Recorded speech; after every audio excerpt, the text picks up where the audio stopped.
इस समय गांव में कितने लोग ऐसे होंगे जिन पे बैंक का कर्जा नहीं है? गलत तो नहीं कह रहा? मैं बार बार ये आपसे पूछ रहा हूं कि अगर मैं गलत कह रहा हूं तो बता दियो, और अगर मैं सही कह रहा हूं चलो साथ में बदलते हैं गांव को। तबाही आ गई, सारा नशा, बेरोजगारी, महंगाई, गरीबी बर्बादी करके रख दी हमारी। जिसके ऊपर कर्जा हो वो किसका गुलाम हो जाता है? जिससे कर्जा लिया है। गलत बात तो नहीं? पूरा गांव कर्जे में है और अपने अंदर ही अंदर हर आदमी घुटन में है, बताता किसी को है नहीं। 5 रुपए की पर्ची है ये, तो इसका मतलब ये है ये 5 रुपए की पर्ची 777 मिलीग्राम के 5 रुपयों वाली पर्ची है। तो इसके बदले में कितना सोना आना चाहिए? 5 गुना में 777, इतना मिलीग्राम, यानी 4.5 ग्राम के लगभग। कितनी कीमत का है 4.5 ग्राम? कम से कम 33 से 34 हजार रुपए का है ना, 32-33 हजार रुपए का। रुपए का मतलब नोटों का। अब के बाद अगर आपको यह बात समझ आ गई है, रुपया है तो 777 मिलीग्राम सोना है, और अगर ये नोट है तो रुपए नहीं है। किसी बुजुर्ग को पूछना, वो बताते हैं सही। वो बोलते हैं देना 100 का नोट, 100 रुपए नहीं कहते कभी, ये क्योंकि नोट है, 100 रुपए के नोट है। इसका मतलब है 100 रुपए, 777 गुना में 100, पौना किलो सोना।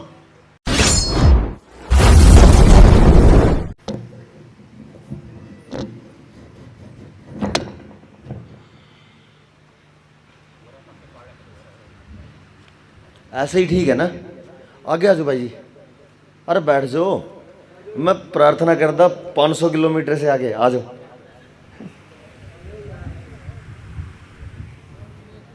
नाराज तो नहीं? अच्छा आ जाओ, इधर आगे से कह रही, पीछे नहीं जाते यार, पीछे जाने में तो देश पीछे चला गया।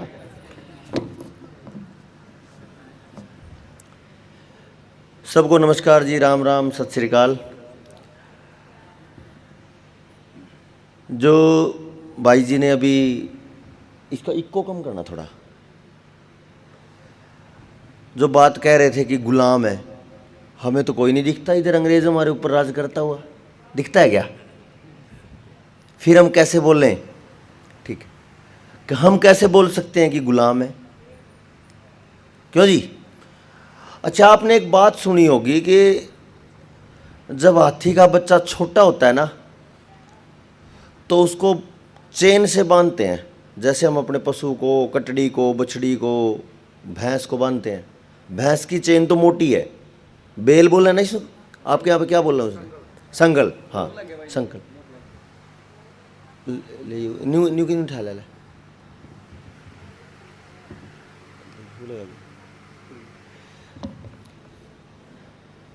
जब हाथी का बच्चा छोटा होता है तो बैठे हुए के घुटने पे जब ऐसे मोड़ता है तो ऐसे बांध देते हैं संकल से, और थोड़े दिन बांधते हैं।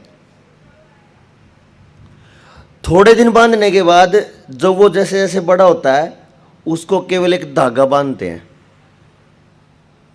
फिर संकल की जरूरत नहीं, क्योंकि उसके यहां पे संकल लग चुकी है। उसको पता चल गया अच्छा बंध गया, अब नहीं टूट सकता। तोड़ने को तो वो बड़े बड़े पेड़ों को तोड़ सकता है, तो एक संकल क्या चीज है, लेकिन वो एक धागे को भी तोड़ने की कोशिश नहीं करता।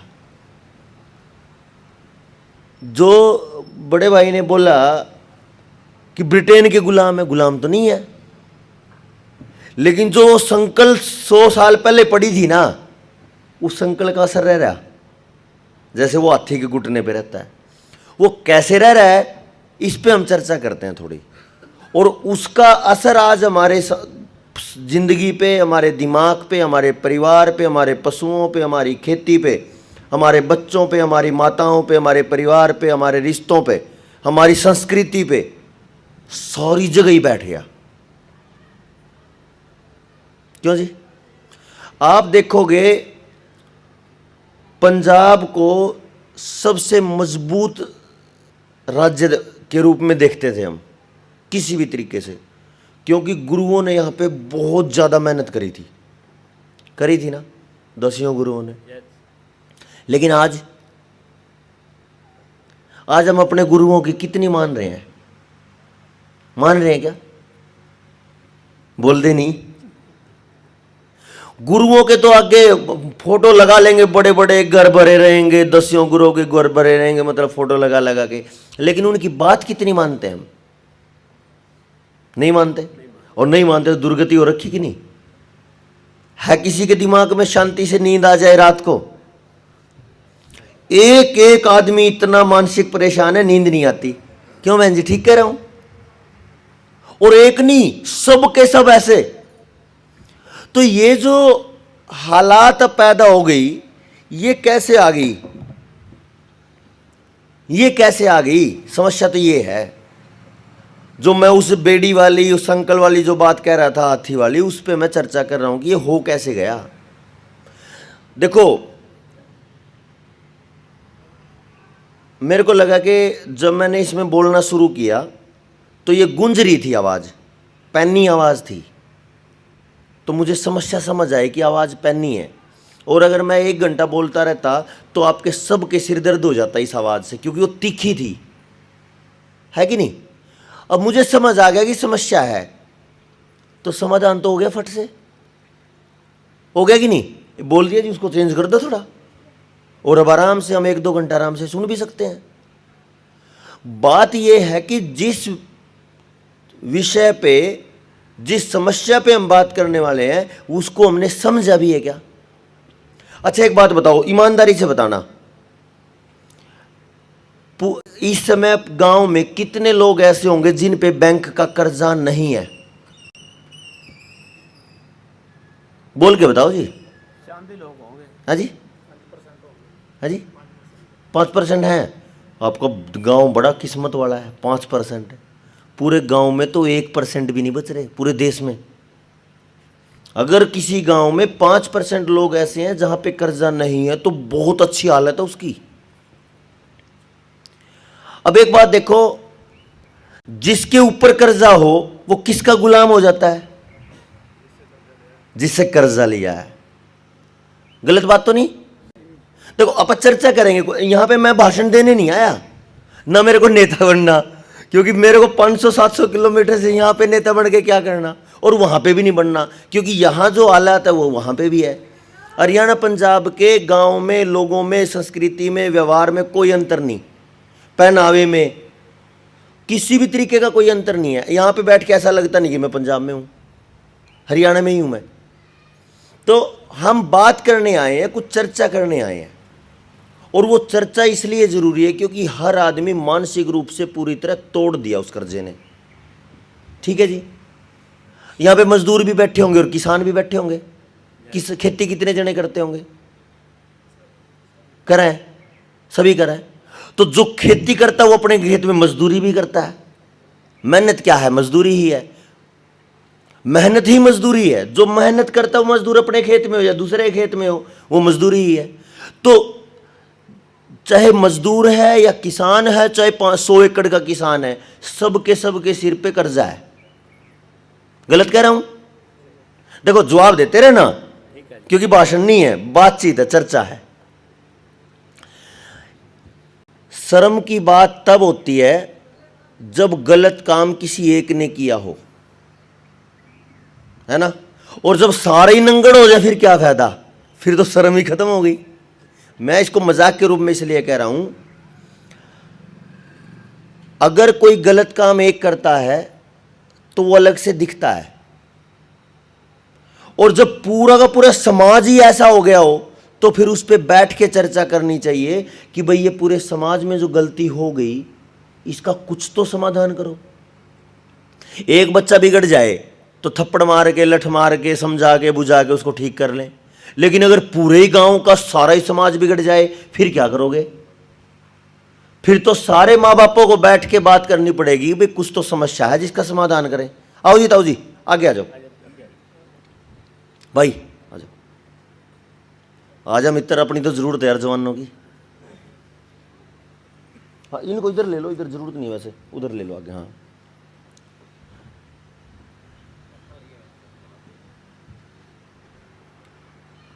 तो अब बात यह है कि पूरा अगर 95% लोग कर्जे में हैं तो इसका मतलब पूरा गांव ही है, क्यों जी?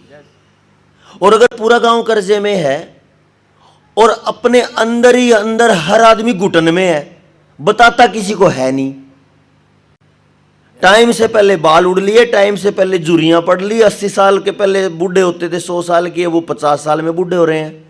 जो पहले बाल पकते थे सफेद होते थे 60 प्लस में, अब वो 30 में हो रहे हैं। हो रही है कि नहीं? जो हार्ट अटैक की बीमारी कभी आती थी 50 के बाद 60 के बाद, अब वो 15 में आ रही है। आ रही है कि नहीं? पहले एक एक माँ बाप को 5-5 10-10 बच्चे होते थे, अब एक बच्चा पैदा करने के शरीर की हिम्मत नहीं है, तो गड़बड़ हो रही है कि नहीं? पहले एक एक माँ 10 बच्चे पैदा करती थी, बिना डॉक्टर के पास जाए दाई करवा देती थी, और अब एक बच्चा पैदा करने के लिए 9 महीने बेड रेस्ट दे देते हैं, बोला आराम से पेट काट के बच्चा पैदा करने का प्लान कर दो। होता है ना ऑपरेशन से बच्चे, या तो हो ही नहीं रहे, और हो रहे हैं तो ऑपरेशन से हो रहे हैं। जो काम मुफ्त का था एक दाई के पास, जो काम पूरी तरह स्वास्थ्य का था, सारा 9 महीने या पूरी जिंदगी भर शरीर के स्वास्थ्य के लिए एक्सरसाइज करनी, चक्की चलानी, गंडासा चलाना और सारे काम धंधे खेत के, घर के, पशुओं के थे, उसमें किसी चीज की जरूरत ही नहीं थी। और अब केवल दवाइयां ही दवाइयां हैं। समस्या है क्या, या नहीं है? समस्या है ना, बड़ी भारी समस्या है।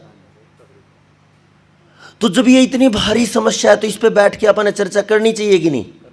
अगर आप हाँ कहोगे तो मैं आगे चर्चा करूं, नहीं तो गाड़ी में लाया घेर हरियाणा की तरफ नहीं करनी चाहिए। क्यों जी? देखो, अगर ये मेरी समस्या है फिर तो मैं अकेला अपने घर पे कर लूंगा, और अगर ये अपनी सबकी समस्या है, फिर ये परिवार बैठा मेरा, कोई चाचा, कोई ताऊ, कोई माँ, कोई बहन, बात करते हैं खड़े बैठ के। क्यों जी? इसमें किसी को ये लगे भाई ये सुनील है मेरा नाम, कि भाई सुनील ये फालतू की बात है और इसका कोई दम नहीं है इन बातों में, फिर इस पे बात ना करें। अगर आज की पशुओं की समस्या है, एक भी पशु हमारे पास अच्छी नस्ल का और अच्छे स्वास्थ्य का सांड या भैंसा है नहीं ना, गांव में नहीं, पूरे पंजाब की बात करो, गांव के गांव में 50 गांव में पूछोगे तो किसी अच्छी नस्ल का सांड या भैंसा नहीं है। तो नए दूध के लिए पशु जब जा रहे हैं गर्भाधान के लिए तो सारा टीकाकरण है, 100% टीकाकरण। अच्छा, जो कंपनियां उस टीके को दे रही हैं अगर वो मना कर दे 2 साल, फिर क्या करोगे? पशु खत्म। गलत कह रहा हूं? अपने पशु आखिरी सांस ले रहे हैं, क्योंकि इतना जहर हमने उनको खिलाया है, खेतों में इतना जहर डाला है कि आप क्या पूछोगे। नए दूध नहीं हो रहे, जितने पशु नए दूध हो रहे हैं टीकाकरण से, किसी का थन मर गया, किसी को दूध में खून आ रहा है, तो किसी को पस आ रहा है, किसी को बांझपन है, कई साल बच्चा नहीं दे रही, और है ना ऐसा। और लास्ट में क्या करते हैं, अरे दे दो ना कसाईयों का, इसको कटवा दो, ऐसे ही हो रहा है। और जब ये हालात होगी तो आगे आने वाले समय में फिर क्या करेंगे अपन? पशु तो खत्म हो गया।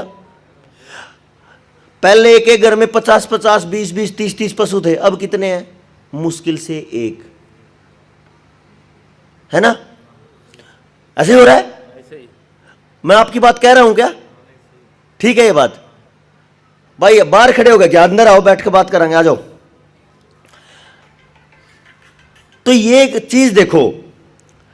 अच्छा, ये माताएं बैठी हैं, अगर दूध को निकाल के रख दो बिना गर्म किए, कितनी देर में खराब हो जाएगा? गर्मी में तो 1-1.5 घंटा चाहिए बस। हाँ जी, 2 घंटे लग जाएंगे। अपने घर का भैंस का, गाय का दूध 2 घंटे नहीं टिकता। और वही पंजाब, वही हरियाणा जहां पे दूध दही का खाना था, हरियाणा की कहावत बनाई थी, देशों में देश हरियाणा जहां दूध दही का खाना, उस जगह पे दूध खत्म है। और ऐसे देश में जहां दूध और दही खाने की थी, उस जगह पे आज पैकेट का दूध पी रहे हैं हम, है जी। अच्छा, अगर पैकेट का दूध हम पी रहे हैं, भाई थोड़ा सा करिए तो,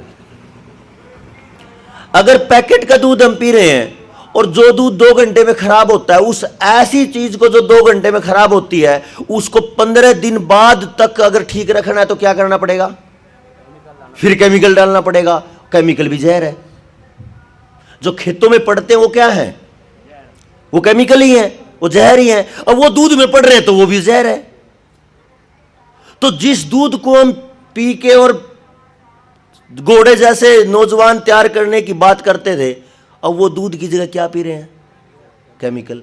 तो इससे बड़ी बर्बादी की क्या? भाई आगे बैठो ना जगह, अरे बैठ जाओ, रिक्वेस्ट है भाई, ये तो आ जाओ। ये व्यवस्था आपके लिए तो करी ना भाइयों ने। ये कुर्सी उधर दे दी, हाँ ये उधर दे दो सारी, एक और दे दो ये भी।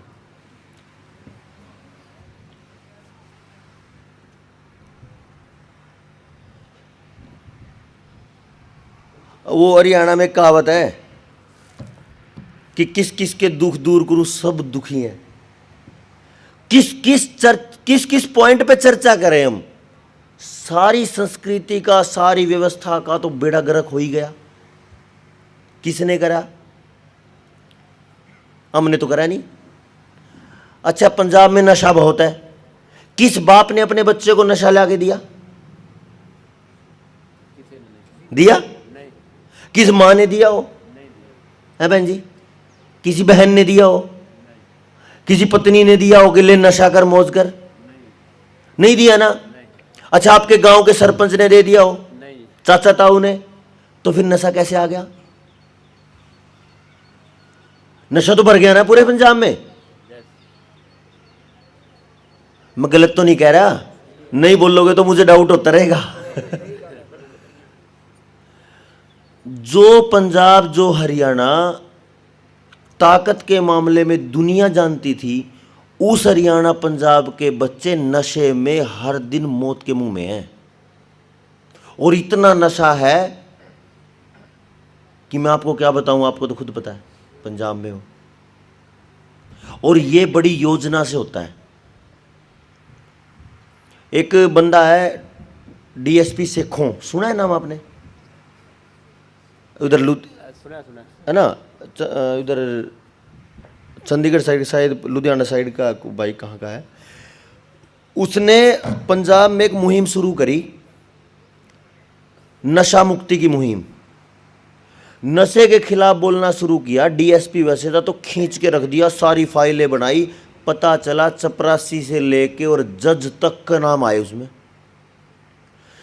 जो न्यायालय में, कोर्ट में जो व्यक्ति समाज को, देश को अच्छे रास्ते पे न्याय की बात करता है, वो आदमी लोगों को, जवानों को जहर देके यानी नशा देके मरवाने की बात कर रहा है।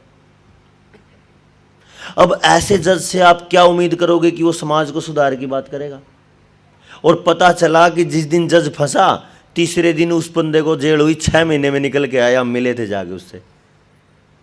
यानी जो सच्चा है, जो अच्छा है, जिसने ये सोचा कि जो हमारे गुरुओं ने कुछ बात करी थी, कुछ चर्चा करी थी, जो दिशा निर्देश दिए थे, जो नियम दिए थे, जो रास्ता दिया था कि ऐसे जियोगे तो अच्छे रहोगे, ऐसे जियोगे तो समाज बचा रहेगा,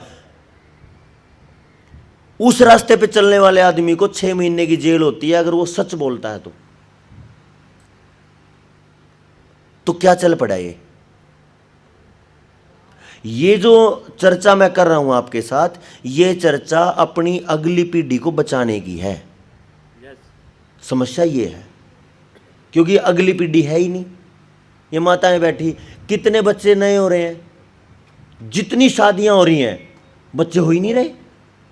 बड़ी मुश्किल से कई कई साल डॉक्टर के पास धक्के खा के बच्चे पैदा हो रहे हैं। और आजकल तो वो टीकाकरण आ गया, इंजेक्शन से बच्चे पैदा हो रहे हैं। जैसे पशुओं को बच्चे पैदा हो रहे हैं, आदमियों को बच्चे पैदा। इससे बड़ी शर्म की क्या बात है? बताओ, शर्म की बात है क्या इससे बड़ी? जब इतनी बड़ी तबाही अपने समाज में आ गई है, मेरे बुजुर्गों, मेरे नौजवान साथियों, माताओं, बहनों, तो फिर हम किस इंतजार में हैं? अपने बच्चों के आखिरी सांस के इंतजार में है क्या कि चलो मरेगा मर जाएगा, कोई दिक्कत नहीं? ये बात केवल आदमी सोच सकता है। ये चर्चा कभी भी ना कुत्ता सोचता, ना बिल्ली सोचती, ना शेर सोचता, ना हिरण सोचता। अपनी पीढ़ी के लिए आखिरी सांस तक लड़ता है। बिरंड आपने देखी है ना, बिरंड बोल रहे हैं ना, वो पीला पीला जीव, बिरंडी बोल रहे हैं ना, ब्रिंड, हाँ जो आप बोलो, मेरे बोलने में थोड़ा फर्क है। वो मधुमक्खी जैसी पीला पीला जीव है वो, जो काट लेता है, सूजन आ जाती है। हमारे वहां पे बिरड बोलना उसने। उसके छत्ते में 10-15 ही कई परिवार हो, केवल 10 बहुत हैं, और आप उसके अंडों को फोड़ के दिखा दो। 10 बिरंड है ना, जिंदगी मार देती है आदमी को अगर इकट्ठी काट ले तो। गलत तो नहीं कह रहा? मधुमक्खी के छत्ते में देख लो, हाथ मार के। एक बार हमारे वहां पे मधुमक्खी का छत्ता, मतलब पूरा का पूरा परिवार उसका, और एक जोटे के ऊपर बैठ गया। जोटा समझते ना, भैंसा, मार दिया था, इतना काट लिया वो। तो वो छोटे छोटे जीव, 1 ग्राम का, 2 ग्राम का, 5 किलो की कुतिया, 20-25 किलो का हिरन, वो अपनी अगली पीढ़ी के लिए मर जाता है, मार देता है, और हम इंतजार कर रहे हैं किस चीज का? आखिरी सांस का। नशे पे कोई काम नहीं, खेत पे कोई काम नहीं, पशुओं पे कोई काम नहीं, बस काट रहे हैं हम। ऐसा हो रहा है क्या? यही जिंदगी चल रही है ना। किसी के पास जा नहीं सकते हम। जब ये मोबाइल और टेलीविजन नहीं थे, वैसे तो बहुत सारे देखने वाले ये बोलते हैं कि मोबाइल पे वीडियो बना रहा और मोबाइल की बुराई कर रहा। मैं उसका ठीक यूज कर रहा हूं, इसलिए मैं ये कह रहा हूं कि जो गलती हो रही है उसका प्रचार भी तो इसके माध्यम से हो जाए। लेकिन मोबाइल और टीवी जब तक नहीं था तो बड़े बुजुर्ग, पूरा समाज इकट्ठा बैठ के बात करता था, अपने दुख दर्द रोता था, अपने सुख बांटता था, सारा समाज एक साथ काम करता था कि नहीं करता था? और अब 5 जने इकट्ठे बैठे हैं, अलग अलग, एक साथ बैठ के 5 के 5 मोबाइल में, और ये भी नहीं पता कि मोबाइल में क्या चल रहा है, बस उंगली चल रही है, कोई मतलब नहीं उसमें क्या चल रहा है। क्यों? दिमाग में तो और परेशानी है, मोबाइल तो मजबूरी में चल रहा है बस। आदमी अगर खुद खुश होगा तभी तो किसी को खुशी देगा। खुद अगर इतना ज्यादा प्रेशर है दिमाग पे तो दूसरे को क्या खुशी देगा? तो जब सब के सब डिप्रेशन में हैं आज, इस कर्जे के कारण, इस केमिकल के कारण, बीमारियों के कारण, घर की व्यवस्था के कारण, महंगाई के कारण, बेरोजगारी के कारण, इन पे कोई बात नहीं करता। तो जब कोई बात नहीं करता तो सब परेशान है, तो सब अपने अपने उसको लेके घूम रहे हैं, अपनी समस्याओं को। और जब अपनी समस्याओं को लेके घूम रहे हैं तो किसी के पास किसी को कुछ बताने की जरूर, मतलब समय ही नहीं है। और जब एक दूसरे को नहीं बताएंगे तो फिर अपने बच्चों के लिए क्या करेंगे? कई बार ऐसा होता है, मुझे परेशानी है, मैंने भाई को बता दी तो बोझ हल्का हो गया। अगर वो पहले मेरे से ज्यादा परेशान है, मेरी परेशानी को क्या हल्का करेगा? है कि नहीं? तो अपनी परेशानी पहले ही ज्यादा है तो दूसरे की परेशानी को कम कर ही नहीं सकते। तो सबसे पहले तो इस परेशानी को हम थोड़ा थोड़ा समझते हैं कि मैंने आपको इतनी सारी बात बता दी, खेत भी बीमार, पशु बीमार, घर बीमार, शिक्षा बीमार, स्वास्थ्य बीमार, पढ़ाई बीमार, क्या कुछ नहीं बचा, न्याय बीमार। न्याय भी तो बीमार है। जब डीएसपी शेखों को सच बोलने पे 6 महीने की सजा होती है तो न्याय बीमार है कि नहीं? तो फिर किसके पास उम्मीद करोगे? ये सारा का सारा जो कांड है ये हमारा आया एक चोर के कारण। और वो चोर कौन है? आप बताओ, मेरे पास 100 रुपए हैं तो मैं कितने दे सकता हूं ज्यादा से ज्यादा? बोले नहीं जी आप। मेरे पास 100 हैं तो मैं ज्यादा से ज्यादा कितने दे सकता हूं किसी को? नहीं, 500 दे सकता हूं। क्यों? है ही नहीं। लेकिन बैंक तो दे रहे हैं। पता आपको, हमने आरबीआई को पूछा था, ये ध्यान से सुनना, ये अपनी जो बात करने वाला हूं मैं, इसको ध्यान से समझना। जो भारत का बड़ा बैंक है, reserve bank of India, RBI को हमने पूछा भी आपके पास कितने नोट हैं? तो उन्होंने बताया 34 लाख करोड़ के नोट हैं। ठीक है जी। फिर हमने पूछ लिया कि देश पे कर्जा कितना है, पता चला 400 450 लाख करोड़ से ऊपर। मतलब रुपए थे आपके पास 34 और कर्जा बांट दिया 450 का। ऐसा कैसे हो गया? है जी, जाली हो गया ना। और अच्छा, जाली अगर चीज है तो उसके पैसे देने बनते हैं क्या? नहीं बनते। अच्छा, चूरण में नोट निकलते हैं कि नहीं? चूरण में नोट निकलते हैं जो, उन नोटों के आप पूरे उतने ही पैसे देते हो जितने असली नोटों के देते हो? नहीं। क्यों नहीं देते? नकली है। उसका तो हमें पता है नकली है। आओ बहन जी आगे आ जाओ। एक क्या बीच में कुर्सी, इसके आगे ना निकल बाबा, इन आगे कर दे चाहिए, खड़े आ जाओ और वहीं लगा लेने चाहिए।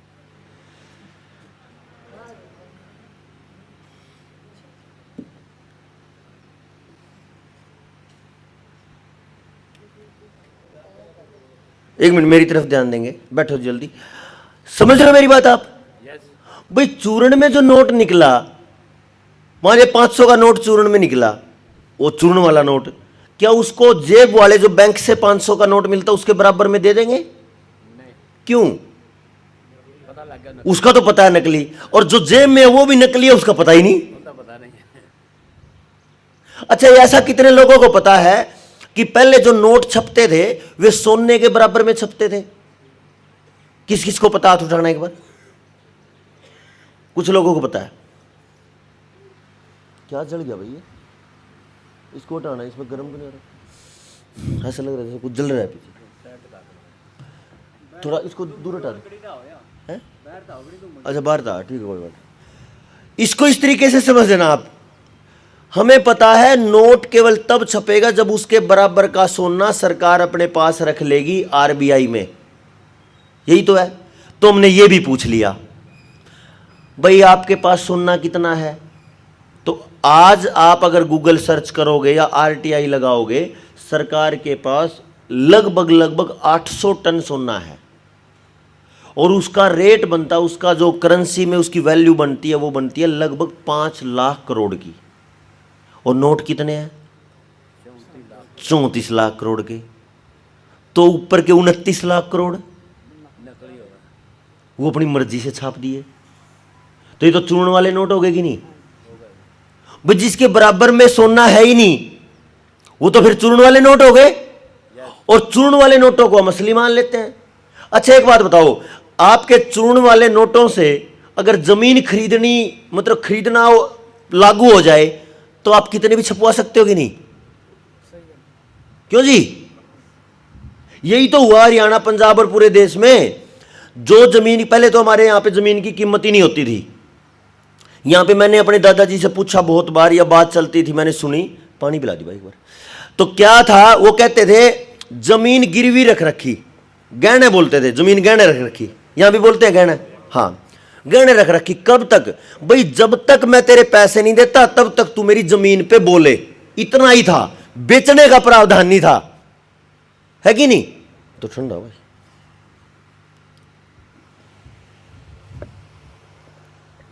बेचने का काम नहीं था। और जब ये बेचने का काम आया तो हमें जब शुरू में आया तो बताते थे कि 1 एकड़ कितने का? 1 लाख का, 2 लाख का। थोड़े दिन बाद 2005 से और 2010 के बीच में क्या बवाल आया, सीधा 2 लाख का एकड़ 15 लाख का। 2 लाख की जमीन 20 लाख की। किसने खरीदी? बड़ी बड़ी कंपनियों ने। कैसे खरीदी? लोन दे दिया बैंक ने। कितने का? 2000 करोड़ का। नोट कितने फालतू छाप दिए? 29 लाख करोड़ के। सोना कितना है? 5 लाख करोड़ का, 800 टन। तो जो ये 29 लाख करोड़ है, इसमें तो कितनी भी खरीद लो।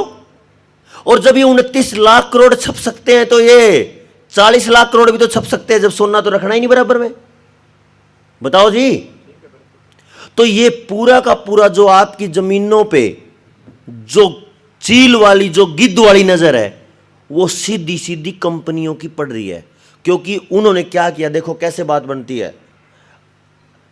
हम पूरे समाज को कैसे चलाते हैं? पैसे से। पैसे से ही तो सब चलता है। पैसा किसका है? बैंक का। बैंक में से पैसा छपता है, आता है हमारे पास। जमीन हमारी किसके पास गिरवी है?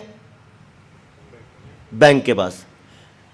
बैंक लोन किसको देता है? कंपनियों को, बड़ी बड़ी कंपनियों को पैसा देता है। वो कंपनियां पैसा किसको देती हैं? पार्टियों को। पार्टियां पैसा खर्च करती है कहां पे? शराब बांटने में, नशा बांटने में। उस नशे के दम पे क्या मिलती है? वोट।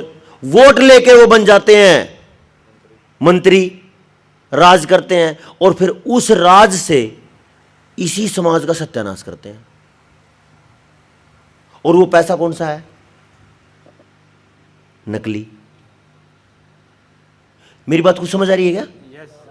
इसको चक्कर को समझना जी, थोड़ा सा गालमेल सा तो ऐसा लगे जैसे कुछ उलझन वाला है, लेकिन इसको समझना माताओं, बहुत दिक्कत है बहनों, बहुत परेशानी है अपने समाज में। देखो कुर्सी दे दो एक दो जना पीछे, है ना? जो खड़े हो सकते हो वो खड़े हो जाइए, बैठ जाएंगे, इधर दे दियो। समझ रहे हो मेरी बात?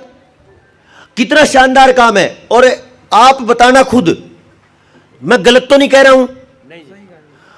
बैंक पैसा देते हैं किसको? कंपनियों को, कर्जे पे, लोन पे। वो किसको पैसा देते हैं? अभी देखा नहीं आपने, इलेक्शन से पहले ये कोलेट्रल क्या था दिया था? Electoral bond. एक पार्टी खा गई 6,500-6,500 करोड़, और कुछ कई हजार करोड़ बाकी पार्टियों को मिला। यही तो मिल रहा था। अब वो कहां से आया पैसा? वो कंपनियों ने दिया। और कंपनियों को कहां से मिला? लोन दिया बैंक ने। और बैंक ने कहां से बनाया? अपनी मर्जी से, बिना सुनने के। तो बिना सुनने के, बिना स्टैंडर्ड के जब रुपया छप गया, उसने ऐसे चक्कर बनाया, बैंक से कंपनी, कंपनी से पार्टियां, पार्टियों से राज, और राज से फिर ये समाज गुलाम। आज आप देखो, भाई बोल रहे थे पीछे बैठे, अभी बोल रहे थे 95% लोग कर्जे में हैं। इसका मतलब पूरा गांव की, पूरे के पूरे गांव की पूरी जमीन कर्जे पे पड़ी है। ठीक कह रहा हूं? सारी की सारी जमीन किसान क्रेडिट कार्ड पे पड़ी है। कितने में? 1 लाख रुपए में, 80,000 में, 70,000 में, 1.25 लाख रुपए में। इससे ज्यादा नहीं है क्या? 50 लाख रुपए की कीमत का 1 एकड़, 1 किला, किला ही बोलते होंगे इधर भी शायद, 1 किला 1 एकड़ 50 लाख रुपए का है, और बैंक में कागज पड़े हैं 1 लाख रुपए में। और उसको छुड़वा नहीं सकते आप। क्यों नहीं छुड़वा सकते? क्योंकि आपके पास पैसा ही नहीं है। 1 एकड़ पे कमाई कितनी है साल में? 10,000। घर में बंदे कमाने वाले 5, एक साल में कितनी कीमत आई? 2,000, 2,500। अगर 4 हैं तो 2.5, 2 हैं तो 5 है तो 2,000। एक आदमी 1 एकड़ की खेती करने वाला पूरे साल में 2 से 2,500 रुपए कमाता है, तो दिन की दिहाड़ी कितनी हुई? 6-7 रुपए। रोटी भी नहीं निकल रही। मैं ठीक कह रहा हूं क्या? मेरे को बताते रहो, मेरे को बार बार ये पूछना पड़ रहा है कि ठीक कह रहा हूं क्या? बताते रहो। अच्छा एक बात बताओ, खेती में से हम तो निकाल नहीं पा रहे 6 रुपए दिन के, उसी मिट्टी पे जो नजर है कौवे वाली, बाज वाली, गिद्ध वाली, चील वाली, वो कंपनियों की क्यों है? अच्छा कंपनियां कभी घाटे का सौदा करती हैं? है जी? घाटे की तरफ चलती हैं क्या? घाटा तो तब भी नहीं हुआ जब उन्होंने पूरा 1 साल पूरे देश को फ्री में इंटरनेट चलवाया था। याद आया? 1 साल इंटरनेट फ्री दिया, free calls, free internet, free mobile ले जाओ। क्यों? क्योंकि उनको पता था एक बार घुटने पे चेन बांधनी है, उसके बाद तो धागा भी काम करेगा। दिमाग चला दिया ना, इंटरनेट की ऐसी आदत लगी, अब कुछ भी नहीं है तो भी क्या पता नींद में भी अंगूठा चल रहा हो। यही तो हालत कर दी हमारी। अब उनको यह पता चल गया कि वो जो चेन बांधनी थी शुरू में वो तो बंध गई। अब चाहे जवान हो, चाहे बूढ़ा हो, चाहे बच्चा हो, जिसके हाथ में मोबाइल आया वही पागल। बोलो जी, अगर एक बच्चे को मोबाइल मिल जाए, सारा दिन मोबाइल में जा सकता है उसका। तो हो गया काम खत्म। अब यही काम कंपनियों ने बड़े तरीके से किया, चेन बांध दी और हमारा सिस्टम कर दिया खत्म। वही काम हमारी खेती पे आया, खेती में पड़ने वाले जहर से आया। कितना डाला हमने? बेहिसाब डाला। कल मैं उधर ये अपने श्री आनंदपुर साहिब में गांव में थे हमें, वहाँ की ज़मीन, वहाँ का वातावरण, क्योंकि वो तो हिमाचल के तलहटी में है, हिमाचल के नज़दीक है, पहाड़ों के नज़दीक है। ये तो हम रात को 300-325 किलोमीटर चल के पूरा पंजाब करके आ गए, तो अभी राजस्थान की तरफ है। वहाँ की ज़मीन, वहाँ का वातावरण देख के ऐसा लग रहा था जैसे यही बस गजब, इससे यहाँ से जाने की ज़रूरत नहीं। इतने पेड़, इतनी हरियाली, सब कुछ बढ़िया। खेत में घर था उन भाइयों का। मैंने उनको पूछा कि यहाँ तो फसल बड़ी बड़ी होती होगी। तो एक ताऊ जी बोले, अरे कहाँ फसल होती पुत्र, जहर इतना हो गया है खेतों का, यूरिया डीएपी का, कि बचता ही कुछ नहीं। और मैं 2010 में जब मैंने डिग्री करी, इंजीनियरिंग करके निकला, बीटेक करके, फिर 5 साल मैं प्रोफेसर रहा। उसके बाद मैंने नौकरी छोड़ दी। 10 साल से पहले मैंने नौकरी छोड़ दी थी और 15 साल पहले मैंने डिग्री करी थी। तो मैंने जब डिग्री करी, मेरे को ये समझ आ गया था कि खेतों की हालत क्या है। तो अपनी अपनी बुद्धि की बात होती है। मुझे ये लगने लगा कि आज अगर खेतों में इतनी बर्बादी है तो मेरे आने वाली पीढ़ी की क्या हालत होगी।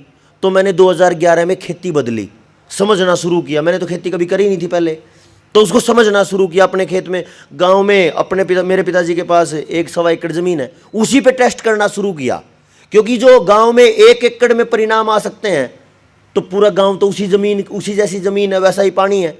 तो 1 एकड़ में आ गए तो पूरे गाँव में भी आ जाएंगे, क्यों जी। तो मैंने उस पर परिणाम लेने शुरू किए, एक्सपेरिमेंट शुरू किए। तो मेरा रिजल्ट जो 15 साल का है, 14 साल का, वो ये है, पहली बार पूरी पैदावार, बिना जहर, बिना बाजार। आपको यूरिया डीएपी से ज्यादा पैदावार आएगी और कम से कम बराबर तो पहली बार में ही आएगी, अगर पहली बार में हम उसका केमिकल वाला, जो केमिकल है, जो खाद है, वो छोड़ देंगे। तो ना बाजार जाना और ना केमिकल खरीद के लाना। अच्छा एक बात बताओ, एक भाई बोला कि सुनील, अगर तेरी इस बात को मान लें, पहली बार पूरी पैदावार, बिना जहर, बिना बाजार, और पैदावार पूरी आ गई, तो पूरे देश के लोग अगर मान के चलो खेती करना शुरू कर दें, ये तो जिन कंपनियों ने कई हजार करोड़ का, कई लाख करोड़ का बजट वो बना रखा है बिजनेस, वो तेरे साथ क्या कर देंगे? ये तो बात सोचनी है जी। अगर किसी के पूरे घर को और पूरे के पूरे महल के जड़ में अगर बम रख देता हो कोई, तो बम रखने वाले को तो कभी भी टक से मार देंगे कि उनके पास तो पैसा बहुत है। तो मैंने उनको एक बात कही कि ये बात तो सच है कि जो कंपनियों के विरुद्ध बोलेगा, राजीव दीक्षित जी भी बोले थे, हम उनके अनुयायी हैं, हम उनके साथी हैं, बेशक वो चले गए। राजीव दीक्षित जी का नाम कुछ साथियों ने सुना भी होगा। मैं ये सोचता हूं, अगर मेरे बोलने से मेरा बच्चा बचता हो और मेरा नंबर आता हो अगली यात्रा का, तो मैं अपने बच्चे को बचाने की बात करूंगा ही करूंगा, मेरे साथ कुछ भी हो। बताओ ऐसा कौन है जो अपने बच्चे को बचाने के लिए पूरी तरह प्रयास नहीं करेगा? सभी करेगा जी। बोलो जी, सभी करेगा। आदमी ये सोचता है बेशक मेरी जान चले जाए, बच्चा नहीं, बच्चे पे परेशानी नहीं आनी चाहिए। ठीक कह रहा हूं? अब बात ये है, ये जो खेती का विचार है पहली बार पूरी पैदावार वाला, मैं ये सोचता हूं मान के चलो हम मेहनत करें सारे मिलके और पूरे देश का ये जहर खत्म कर दें, तो क्या कुछ हो सकता है? बहुत कुछ हो सकता है। पूरा देश बदल सकता है। क्या बदलेगा इससे? देखो, जिस दिन से यूरिया डीएपी पड़े, जिस दिन से केमिकल पड़ा, खेत बीमार, मिट्टी बीमार, मिट्टी से फसल बीमार, फसल से पशु बीमार, दूध बीमार, दही घी सब बीमार। दूध दही ये पशुओं वाला जो खाने अपना खाद्य पदार्थ है, खाने का सामान है, और खेतों से आने वाला सामान है, वो हमने खाया तो समाज बीमार। एक भी घर ऐसा नहीं है जिसमें घर में पैकेट के पैकेट दवाइयों के नहीं पड़े हैं जी, पड़े हैं ना। तो ये खत्म हो सकता है कब? जब हम अपने खेत में केवल एक ही काम कर दें, जो मेरा अपना पैटर्न है, जो मेरी अपनी समझ है, मैं आपके बीच में उसको चर्चा करूं, पहली बार पूरी पैदावार आ जाए, बिना दुकान के, बिना बाजार के आ जाए, और क्या चाहिए? आज जितना आप कमाते हो उसमें डॉक्टर का हिस्सा कितना है? बहुत ज्यादा। हाँ जी, आधे ज्यादा है ना। और अगर हम अपनी खेत को बदल लेते हैं, पशु भी स्वस्थ, आदमी भी स्वस्थ, खेत भी स्वस्थ, जो ये आधे से ज्यादा जो डॉक्टर का है, अगर वही बच जाए तो हमारी आधी से ज्यादा समस्याएं खत्म हो जाएगी। क्योंकि जो फालतू का खर्चा है नुकसान का, वो बचाना जरूरी है। इस समय आप अपने, आपका जिला कौन सा? फाजिल का पड़ता है? फिरोजपुर पड़ता है। आप फिरोजपुर डिस्ट्रिक्ट में चलो, पूरे जिले में आपको 15-20 सेंटर मिलेंगे टीकाकरण वाले, जो आजकल बच्चे पैदा हो रहे हैं आईवीएफ के।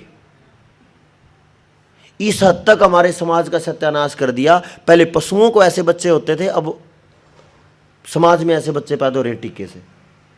तो ये बहुत गिरावट की बात है। करना क्या है? दो काम एक साथ हैं अपने पास। हमारा स्वास्थ्य खत्म हो रहा है तो हमारी पीढ़ी खत्म हो रही है, हमारा खेत खत्म हो रहा है तो हमारी खेत की पीढ़ी खत्म हो रही है। आज अपने पास कोई भी बीज अपने पूर्वजों का नहीं है। 50 एकड़ की खेती करता है कोई, 20 एकड़ की खेती करता है, पैदा करता है 500 क्विंटल, बेच देता है, और अगली बार जब फसल बोनी होती है तो क्या करता है? बीज लेने फिर दुकान के पास जाता है। अरे जिस आदमी ने 500 क्विंटल पैदा कर लिया, क्या वो 5 क्विंटल अपने घर का रख नहीं सकता? इतना वो जो चेन बांधने वाली बात थी, इतना यहां पे चेन बंध गई गुलामी की, मानसिक गुलामी की। हमारे किसानों के दिमाग में इतना कचरा डाल दिया इन कंपनियों ने कि अपना बोओगे तो अच्छा नहीं है। अरे जो हमने बोया उसकी समझ नहीं है तो दूसरे का क्या पता क्या दिया उसने, और उसने दे दिया हमें बांझ बीज, जीएमओ। खीरा खा रहे हो ना, चाइनीज खीरा पंजाब में चलता है बहुत ज्यादा, चलता है। उसके कभी बीज देखे आपने? है ही नहीं। अरे जिसका बीज ही नहीं हो तो बांझ है। और बांझ चीज को खाने वाला नौजवान बांझ नहीं होगा क्या? भाई हम बादाम खाएं तो शरीर में ताकत बादाम से आएगी। अगर बादाम कीड़े वाला हो तो नुकसान करेगा। तो जो उसके अंदर गुण है वही गुण तो मेरे शरीर में आएगा। अरे ये हिंदी समझ आ रही है ना? हरियाणवी हिंदी मिक्स। अच्छा फिर ठीक है। तो ये जो हम खा रहे हैं, शिमला मिर्च बांझ, टमाटर बांझ, गोभी बांझ, सारी कंपनियों की है, एमएनसी कंपनियों की है सारी, अपना देसी बीज है ही नहीं। पैकेट का ला ला के सामान, दुनिया भर का कचरा, केमिकल ला ला के, और वो बांझ नपुंसक बीज ला ला के हम अपने बच्चों को नपुंसक बना रहे हैं। मतलब इतनी शानी, इतनी समझदार पीढ़ी मैंने नहीं देखी कि हम पैसा दे के और अपना सत्यानाश कर रहे हो। जहर तो फ्री का भी नहीं अच्छा होता, हम तो बड़ा महंगे वाला पैसा दे के ला रहे हैं। जो ये पोली हाउस में खीरा बिकता है, चाइनीज खीरा आ रहा, वो चिकना चिकना जो आ रहा, छीलने की जरूरत नहीं है, जो उसका एक पैकेट में लगभग 1000 बीज होते हैं, है जी, और 1 एकड़ में 10,000 बीज लगते हैं। 70,000 का बीज आता है उसका। 70,000 की तो 1 एकड़ में दान नहीं निकलती है क्या? और हम 1 एकड़ पे 70,000 फूकते हैं उस कबाड़ पे, और उस कबाड़ को खरीदते फिर अपने बच्चों को देते हैं। जैसे कैप्सूल होता है ना, मैंने देखा है खेतों में, क्योंकि मैं खेती पे ही काम कर रहा हूं। हर दिन का टंकी पे टंकी स्प्रे होती हैं। 1 साल में 2 से 2.5 लाख रुपए का केमिकल पड़ता है 1 एकड़ में। गेहूं और धान पे तो शायद 20 साल में भी नहीं पड़ता 2 लाख का, या 15-20 साल में पड़ेगा, उसमें 1 साल में पड़ता है। जैसे हम कैप्सूल देते हैं ना केमिकल का, वो जो आप खीरा देते हो वो केमिकल का कैप्सूल दे रहे हो सीधा लेखा। कुछ भी तो नहीं छोड़ा आपके खाने का। लौकी है, टिक्का लगता है, रात को इतनी सी थी, अगले दिन इतनी बड़ी है। अब क्या खिलाया हमने अपने बच्चों को? तो क्या हम इसको समझना नहीं चाहिए अपने को? ये कब समझा जाएगा? जब यहां शांति होगी। और शांति कब होगी? जब कर्जा नहीं होगा। और कर्जा कैसे उतरेगा? अच्छा, किसी ने आपको नकली नोट दे दिए, उसको मना कर दो, उतर गया। क्यों जी? बोले नहीं। ठीक है जी, हो सकता है ना हो सकता है। भी। मान के चलो आपने, मैं कई बार उदाहरण देता हूं, किसी ने किसी के घर में दूध बांध लिया, कितना रेट भाई? 80 रुपए रेट है, शुद्ध देना भाई, चाहे तू 85 ले ले, ऐसे बोलते हैं ना हाँ जी, हाँ भाई। तू 5 रुपए 10 रुपए फालतू ले, अच्छा दे दिए, पानी मत मिलाना। अब रेट की तरह डील, मतलब शर्त क्या हुई? 80 रुपए ले शुद्ध की। अब पहले तो उसने थोड़े दिन शुद्ध दिया, उसके बाद पानी देना शुरू कर दिया। अच्छा, आपने पैसे पानी के देने पक्के किए थे कि दूध के? अब उसने अगर पानी दे दिया तो पैसे देने बनते हैं क्या? देने पड़ रहे। हमने बात की थी 80 90 100 साल पहले सोने के बराबर के नोटों की, तो हम देने बनते थे हमें। अब जब वो नकली में 29 लाख करोड़ छाप दिए, तो अब उनको देना बनता है कुछ? नहीं बनता। तो बस फिर बन गया समाधान। क्यों जी? अब बात यह है, ये कैसे हो? मान के चलो आप अकेले हो, अकेले ने किसी ने कह दिया कि मैं नहीं देता भाई, नकली नोट है, मानने का क्या? जिसका लठ मजबूत हो वो तो सच को गलत बता दे, और यहां तो हम उनके गलत को गलत बता रहे हैं। तो क्या करना पड़ेगा? इसको समझना थोड़ा। मेरी बातें क्लियर हो रही है क्या? परेशान तो नहीं हो गए बैठे बैठे? ठीक है जी।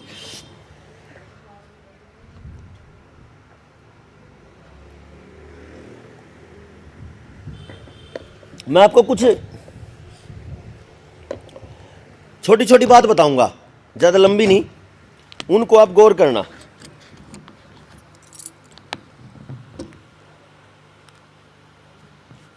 पंजाब आजकल एक चीज के पीछे पागल है पूरा। पता है क्या है वो? बताओ क्या है? पूरा पंजाब पागल है। डॉलर है नहीं? आपने सोचा पता नहीं क्या बताएगा। ये डॉलर है, ये, इसको ध्यान से सुनना, ये कमाल की चर्चा है। ये आपकी सारी बीमारी काट देगी, कर्ज की, खेत की, स्वास्थ्य की, सब सेट आ जाएगा। सबने देखा है? किस किसी ने देखा है डॉलर? देखा, काफी साथियों ने देखा।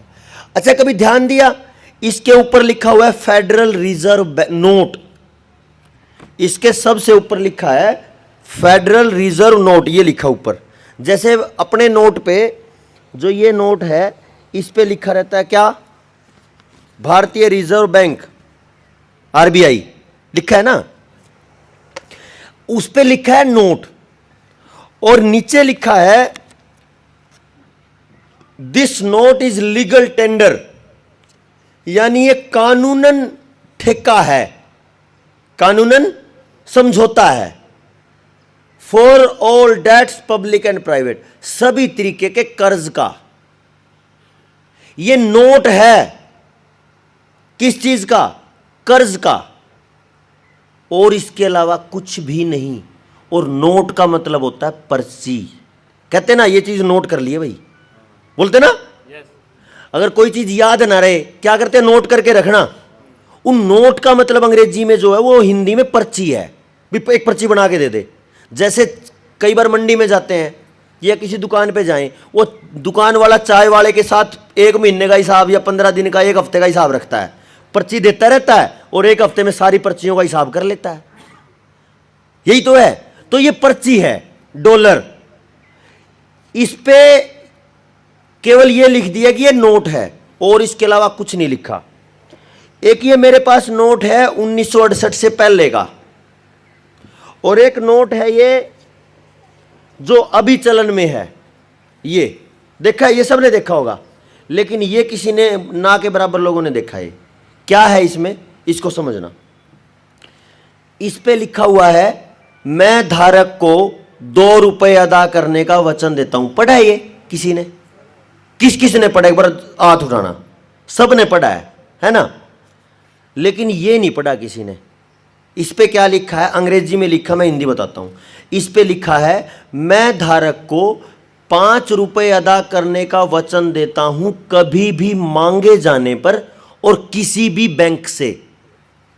ये लिखा है इस पे, क्या लिखा है? आई प्रोमिस टू पे द बियरर ऑन डिमांड, जो इस पे नहीं है, ऑन डिमांड नहीं है, इस पे काट दिया। The sum of ₹5 at any office of issue, ये जो लास्ट की लाइन है नहीं, at any office of issue अंग्रेजी में, ये इस पे नहीं है। और जो ये वचन इस पे लिखा है प्रोमिस, प्रोमिस का मतलब क्या होता है? सतवचन। अपने गुरुजन बोलते हैं ना सतवचन, यानी वचन होता है। वचन मतलब जुबान, कह दी तो कह दी जा, ये मर्दों वाली जुबान है, कह देते थे। अब तो मर्द ही नहीं बचे तो जुबान भी नहीं है। क्यों? अरे जिस समाज में बच्चे पैदा होने बंद हो गए हों, जिस समाज में माँ इतनी बापू इतने कमजोर हो गए हो, तो कहां मर्द पैदा होंगे? और गुस्सा आता है इस बात पे कि ये वही जमीन है जहां पे एक बैठे हुए सन्यासी को योद्धा बना के ले आए गुरु। पता होगा ना इसका, तो जंगलों में बैठा हुआ एक तूफानी आदमी, सांड जैसा और घोड़े जैसा, और वापस जब समाज में आया तो उसने क्या किया? बंदा बहादुर की बात कर रहा हूं मैं, आपने तो पढ़ी होगी। ये नोट है, क्या है ये? वचन। वचन किस चीज का? किसी चीज के लेन देन का। कह देते ना, जा कह दिया ये तेरी चीज होली, ले जाना जब जी करे, यही तो करते हैं। ये है रुपए का। इस पे लिखा है, गवर्नर कहता, सुनना जी ध्यान से, बस ज्यादा देर और नहीं चर्चा करेंगे, थोड़ी देर की है। इस पे गवर्नर कह रहा है, साइन करता है, मैं धारक को ₹5 अदा करूंगा। कब? जब भी कोई मेरे पास इसको लेके आएगा। मान लिया ये मेरे पास है, तो इस पे लिखा है कि अगर सुनील, जिसका ये नोट है, वो मेरे पास आए तो मैं उसको ₹5 दूंगा। तो इसका मतलब ये रुपए नहीं है, क्या है ये? ये है, ये सबसे ऊपर साफ साफ लिखा नोट।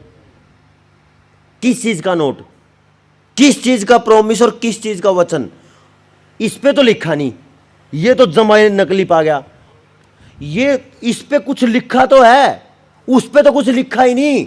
जिस डॉलर के चक्कर में हमने अपनी जमीन, अपनी जायदाद, अपना परिवार, अपने बुजुर्ग, अपने मां बाप सब दांव पे लगा रखे। 2019 में मैं मानसा जिले के गांव में चला गया। उस गांव में हमने कैंप लगाया स्वास्थ्य का, वैद्य जी थे मेरे साथ। उन्होंने जब चेकअप चल रहा था मरीजों का, तो एक बुजुर्ग आए 70 साल की उम्र के, बड़े परेशान। उनकी भी धर्मपत्नी को, ताई को कैंसर था। बताओ, सुनाओ। बोला बेटे कुछ नहीं सुनाने को, बस सब खत्म है। मैं क्या हो गया? 45 एकड़ का मालिक, राजाओं जैसे ठाठ बाट, 2 बच्चे, 2 लड़के 1 लड़की, तीनों चले गए बाहर।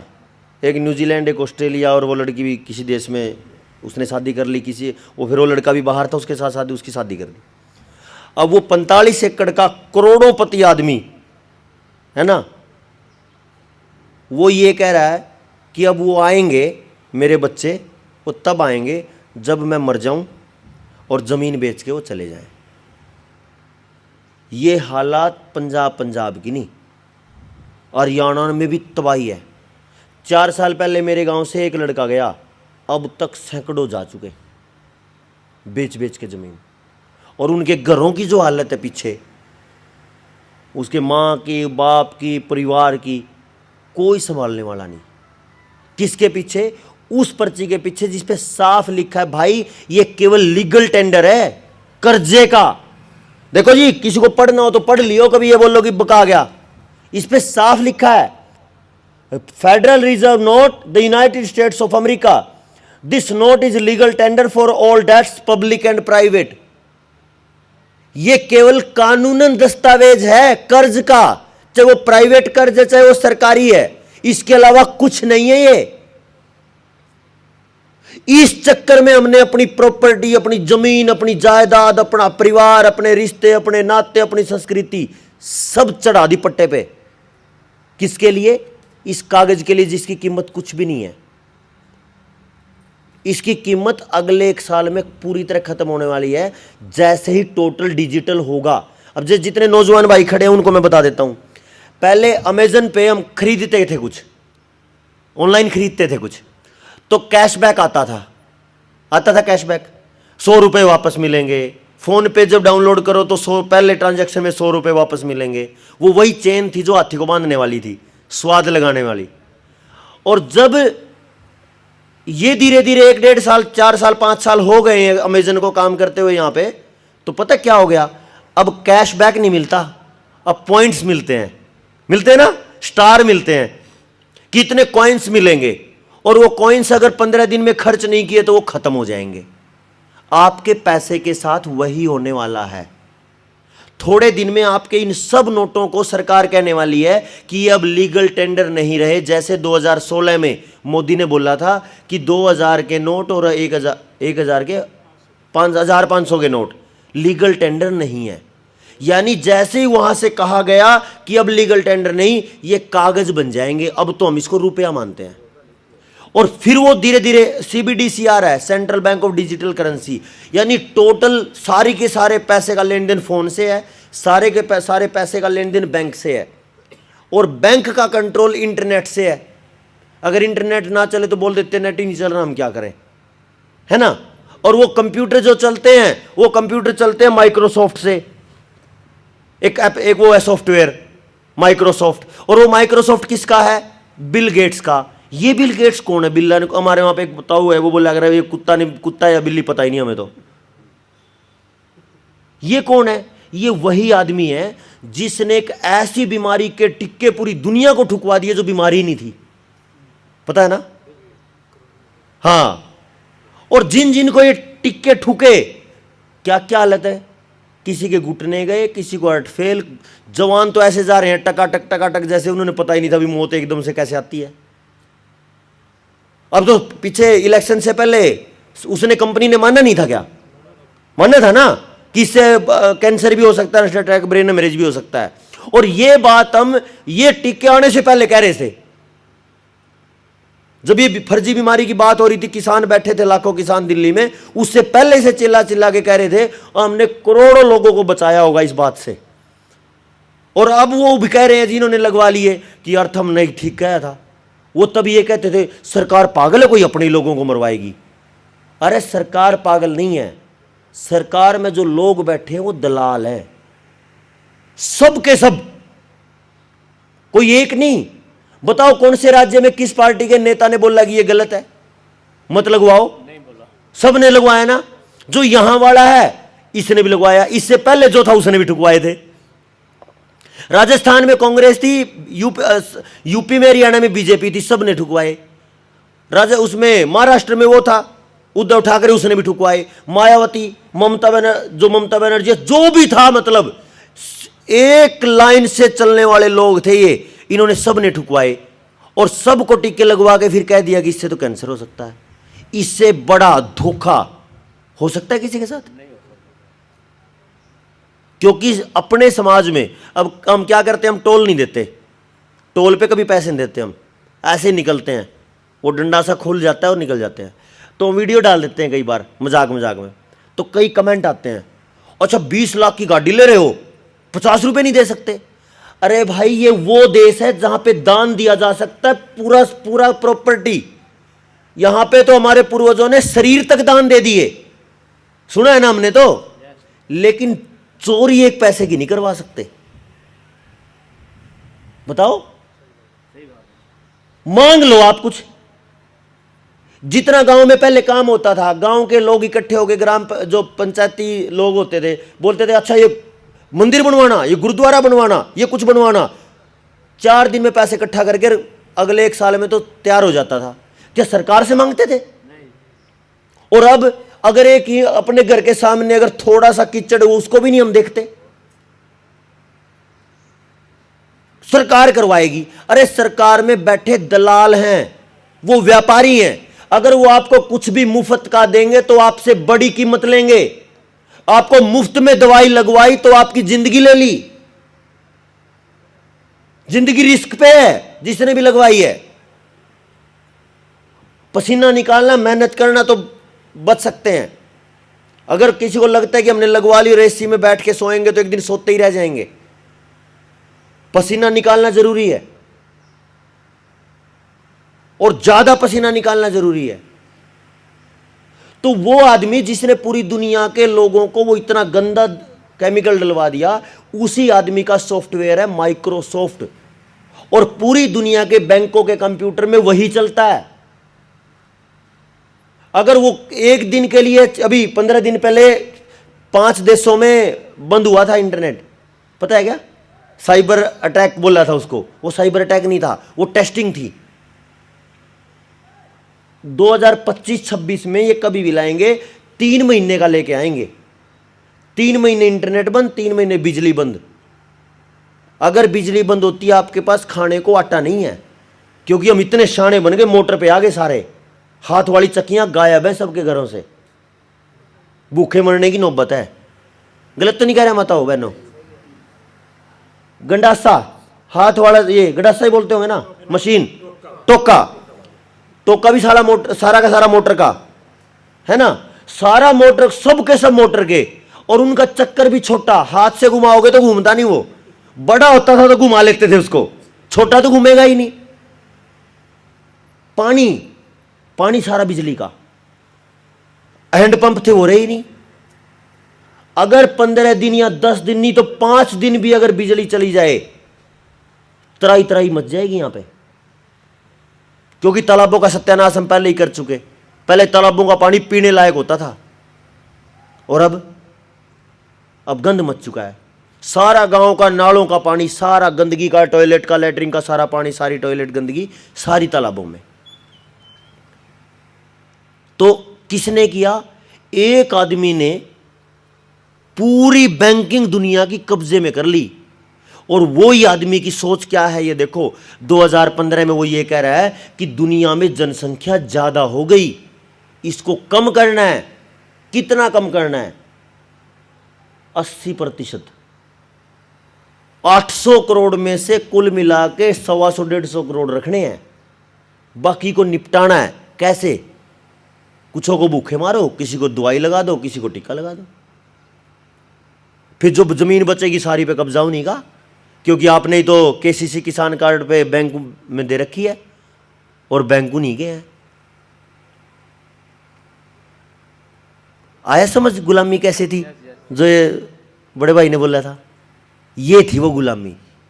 हमारे पास ना पानी है, ना बिजली है, ना चक्की है, ना खेत है, ना स्वास्थ्य है, ना न्याय है, ना बैंक है, ना नोट है, सब उन्हीं का। और हम जी रहे हैं एक उसमें, मतलब सपनों में जी रहे हैं खुली आंख से, और ये देख रहे हैं अच्छा ही होगा। अच्छा नहीं होने वाला, खड़ा होना पड़ेगा, समझना पड़ेगा।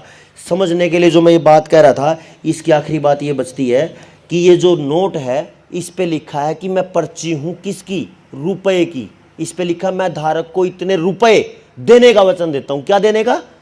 रुपए। तो रुपए कौन से? अब बात एक आती है कि रुपए की,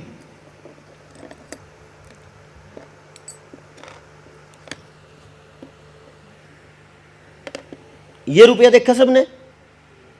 देखते ही हैं अभी, ये भी देखा होगा।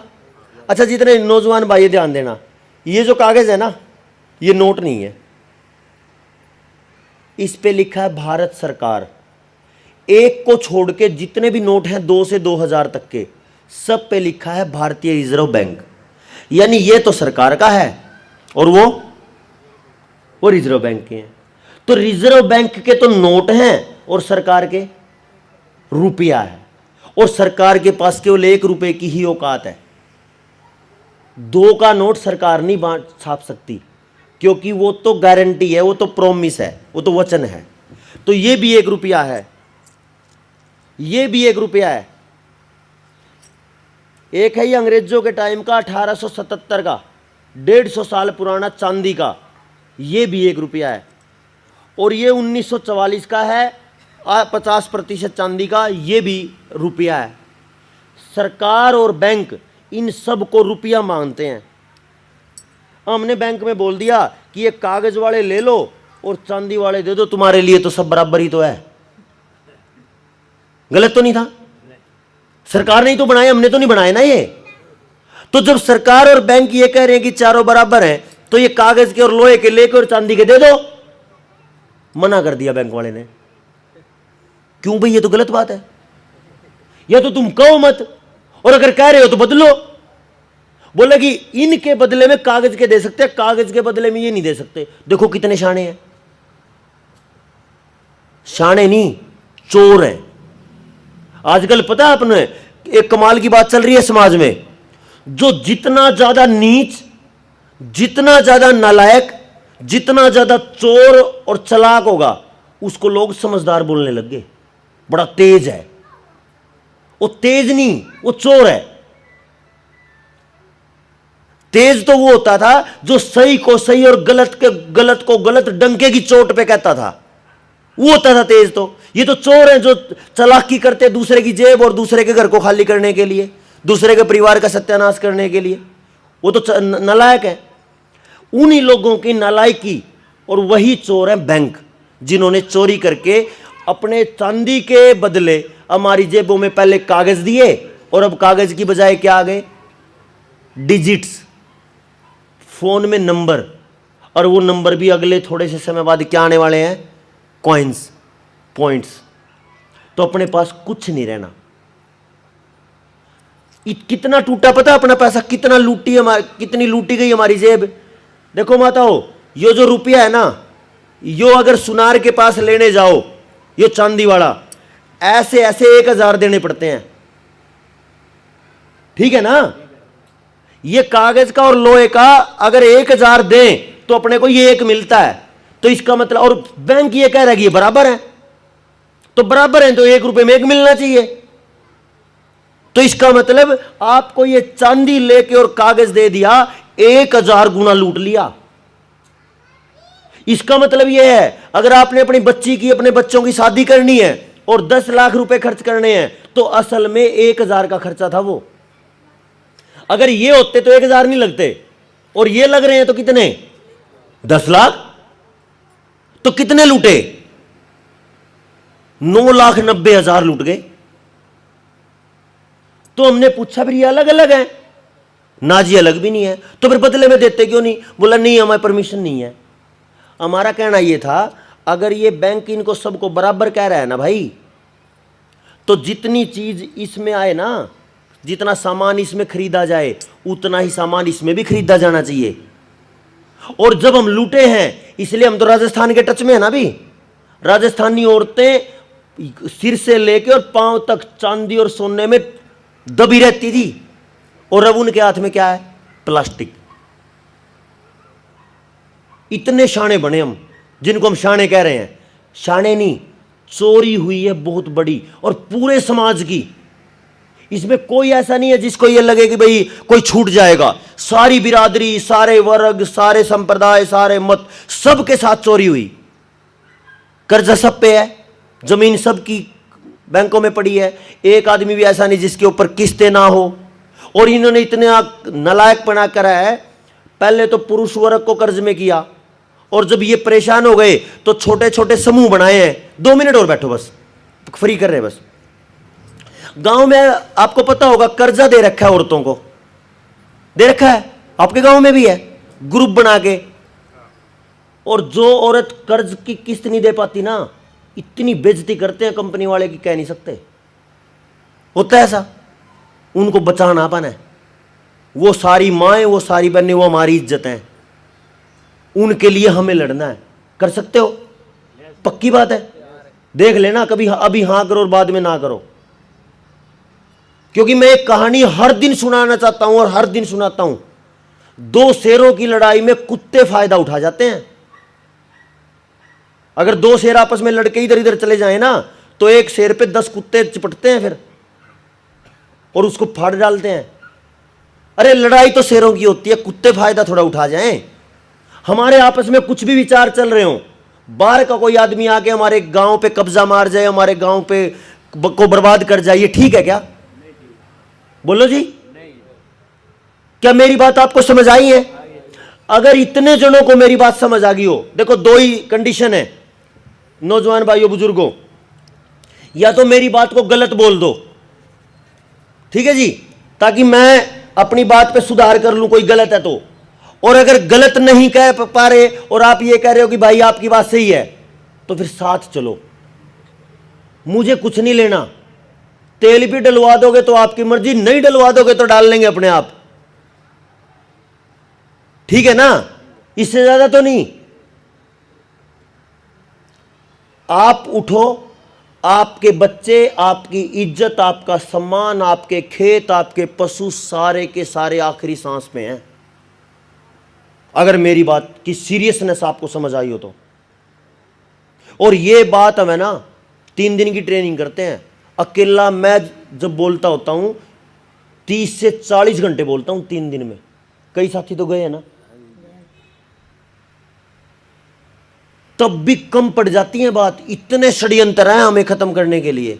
एक षड्यंत्र आया है, लड़की की शादी की उम्र 21 साल कर दी है।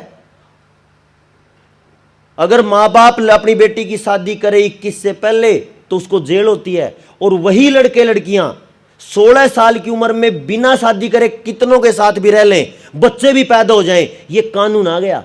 आपसे पूछा है क्या ये कानून ठीक है क्या? तो ये कानून आपके बच्चियों के लिए नहीं है क्या? तो जब हमारे बच्चियों के सत्यानाश के लिए कानून है तो कौन लड़ेगा भाई? अपन लड़ना पड़ेगा।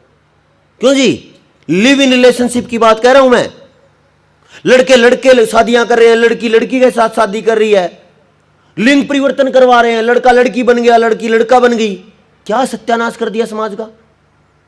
जितनी दवाइयां खिलाई जा रही है बच्चियों को, बच्चों को, लड़कों को तो लड़की के हार्मोन वाली दवाई दी जा रही है और लड़कियों को लड़कों के हार्मोन वाली दवाई दिलाई जा रही है। तो एक लड़की को जब लड़के के हार्मोन पर बनेंगे तो उसका मन है ना लड़के के साथ शादी करने का, नहीं करेगा, क्योंकि उसके अंदर तो लड़का पैदा हो रहा है विचार में, तो वो लड़की के साथ शादी करती है। तो वो लड़कियां शादी करके दुनिया भर की रहने लग गई अब। और किसके घर में किसके बच्चे के साथ ये परेशानी आ जाएगी पता है आपको? टेलीविजन ने इतना गंद मचा रखा, कई चैनल हैं सारा दिन यही चलाते हैं। भाई मेरा मन था मैं तो लड़के के साथ रहूंगा, मेरा कानून है, मेरे अधिकार है, देखो कानून बन गया। कानून का नाम लेके, और ये कानून बाबा साहब ने नहीं बनाया, इन चोरों ने बनाया थोड़े दिन पहले। अंबेडकर साहब ने नहीं बनाया था ये। तो किसके घर में कब बर्बादी आ जाएगी इसका इंतजार मत करो। सबसे पहला नंबर है टेलीविजन के अंदर से ईंट निकाल दो, एक बढ़िया वाली इतनी मोटी। मैंने तो 14 साल हो गए टेलीविजन खत्म किए हुए और कितने सारे साथियों का करवाया। टेलीविजन पे पहले बढ़िया बढ़िया बातें आई, क्या आई? रामायण, महाभारत, गुरबाणी आई कि नहीं आई? आई ना। धीरे धीरे उसके बीच में एडवर्टाइजमेंट आई, एडवर्टाइजमेंट में नंगा नाच आया, फिर फिल्में आई, फिल्मों में पहले थोड़ा नंगापन आया, फिर ज्यादा आया, फिर ज्यादा आया, और सब ने मिल के बैठ के देखा, दादा दादी, माँ बाप, बच्चे, चाचा ताऊ, सब ने बैठ के देखा, और अब सब नॉर्मल हो गया है। वो गंद मच गया। अब किसने मचाया? टेलीविजन ने। ईंट मारो उसको अगर अपने बच्चे को बचाते हो तो। अच्छा, अपने बच्चे को कितने लाख में बेच सकते हो? कोई अपने बच्चे को बेच सकता है? करोड़, 2 करोड़ में, 10 करोड़ में, 100 में, 500 में? क्या बात कर दी, पक्की बात है। तो फिर तो 10,000 का टेलीविजन सस्ता है, फोड़ दो उसको, क्योंकि आपके बच्चे की जिंदगी की कीमत नहीं है। लेकिन वो 10,000 का या 5,000 का जो जहर है वो आपके बच्चे की जिंदगी को लीलने वाला है। वो किसी का षड्यंत्र है, ना कि वो मनोरंजन का साधन है। वो आपके लिए नहीं है। और अब ये टेलीविजन देख रहे हो, कुछ अच्छा, बराबर में कितना गंद आ जाएगा पता भी नहीं चलता। एडवर्टाइजमेंट में चलता है क्या पता? ये मस्ती थोड़े दिन की हो सकती है, और इस मस्ती का भाई हम क्या देख रहे हैं उसमें, इस मस्ती का हमारे बुजुर्गों को पूरा पता है। किस बच्चे की शादी किस उम्र में करनी है, कौन सा बच्चा किस चाल चलन का है, उनको सब पता था। जीवन की व्यवस्था के अनुसार वो पूरी व्यवस्था करते थे। 15 साल में, 16 में, 17 में, 18 में कब किसकी शादी करनी है, कौन बच्चा कैसा है, ले भाई तू ग्रस्त जी, उनको पता था सब। लेकिन उसको तोड़ने के लिए इन्होंने पहले कानून बनाए। 16 साल की उम्र 18 की करी लड़की की शादी की, 18 से 21 कर दी, लिव इन रिलेशनशिप की 16 कर दी। अवैध बच्चे पैदा होंगे तो सेंटर खुल रहे हैं जिले जिले में, अवैध बच्चों को पालने की सरकार पालेगी। पूरी तरह अंग्रेजों वाला नंगा नाच, गंदगी आपके समाज में चल रही है। मैं यहां पे देख रहा हूं जितनी माताएं बहनें बैठी हैं, एक भी एक के भी सिर पे से कपड़ा यहां से यहां नहीं जाता। यहां पे तो सारे शरीर नंगे कर दिए, टेलीविजन ने कर दिए कि नहीं कर दिए? भाई मेरी ये परंपरा वहां कैसे बदल गई नंगे नाच पे? क्योंकि हम ढीले पड़ गए इसलिए बदल गई। जब घर का कोई भी मजबूत आदमी ढीला होता है तो ये परेशानी आती है। मजबूत आदमी मतलब चाहे वो माता हो, चाहे दादी हो, परदादी हो, और चाहे घर का कोई भी मुखिया हो, और चाहे देश का मुखिया हो। जब मुखिया कमजोर होता है तो ये सारी बर्बादियां आती हैं। जहां पे सिर पे से कपड़ा नहीं खिसकता हो उनके शरीर से खिसका दिया। बताओ, कमाल है। मतलब इससे ज्यादा तो मैं क्या कहूं। तो ये जो रुपए वाली बात है, ये रुपए चारों हैं। तो रुपये चारों हैं, इसका मतलब रुपया ना तो चांदी है, ना लोहा है, और ना कागज। तो रुपया क्या है? यह आखिरी बात मैं बता के फिर खत्म करता हूं। रुपया है स्टैंडर्ड। आपने देखा है 1 किलो वजन लोहे का, मान लीजिए एक बाट है, बट्टा बोलते हो ना, बट्टा, 1 किलो का बट्टा।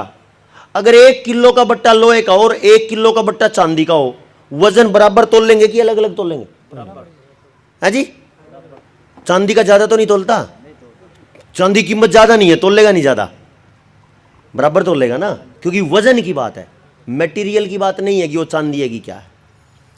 इसी तरीके से एक मीटर है, मीटर चांदी का है या मीटर लकड़ी का है, बराबर मापेगा या छोटा बड़ा मापेगा? इसी तरीके से रुपया है। कानून में अपना 1906 का कानून निकल के आया जब हमने खोज करी कि रुपया क्या है। ऐसे जैसे किलो 1000 ग्राम है, जैसे मीटर 1100 सेंटीमीटर है, वैसे ही रुपया भी एक स्टैंडर्ड है। ना तो कागज है ना चांदी है। क्या है?